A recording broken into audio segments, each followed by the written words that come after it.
चौक की ओर जाती हुई पूर्वी पश्चिमी धुरी जनाने को मर्दाने से अलग करती थी।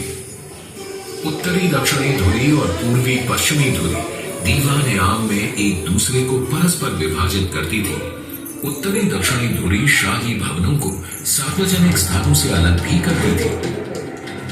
कहा जाता है कि किले में शाही घराने के लिए कई बाजार थे।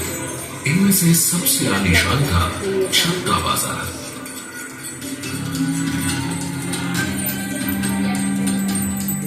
छत्ता बाजार से बाहर निकलते ही आंगन के परे किले का शासकीय प्रवेश द्वार यानी कि नौबत खाना था।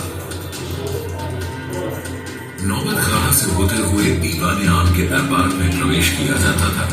यह तय दरबार था जहां प्रजा शहंशाह से मिल सकती थी। शासकीय समारोह और त्योहार भी यहां मनाए जाते थे।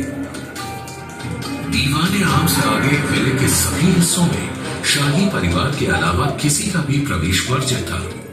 बाग, प्रशासनिक भवन, निवास और मनोरंजन के कक्ष, इन सब में शाही घराने के ही लोग जा सकते थे। दीवान आम के ठीक पीछे रंग महल था। यहाँ शहंशाह और शाही परिवार नृत्य और संगीत की महफिलों का आनंद लेते थे।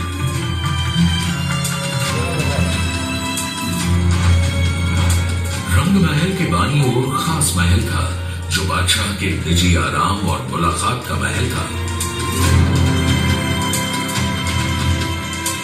इसके आगे दीवान खास था।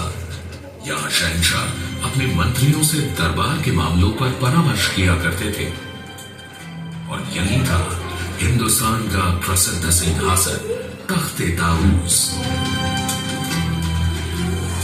सिंहासन के छत्र पर दो मोर पक्षियों के बीच चढ़ा था दुनिया का सबसे नायाब हीरा और तख्ते ताऊस की शान कोहिनूर।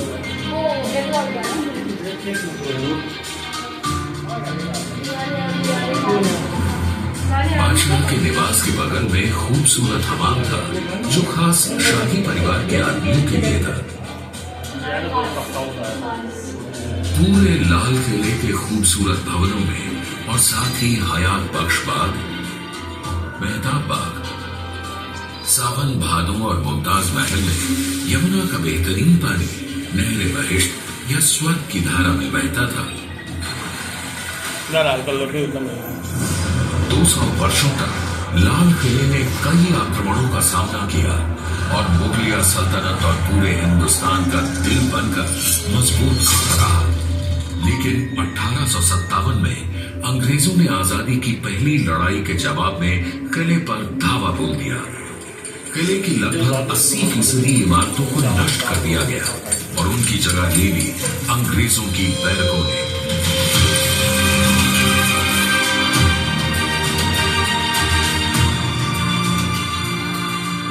आखिरकार 15 अगस्त 1947 को आजादी की पहली लड़ाई के लगभग 100 साल बाद भारत स्वतंत्र हुआ।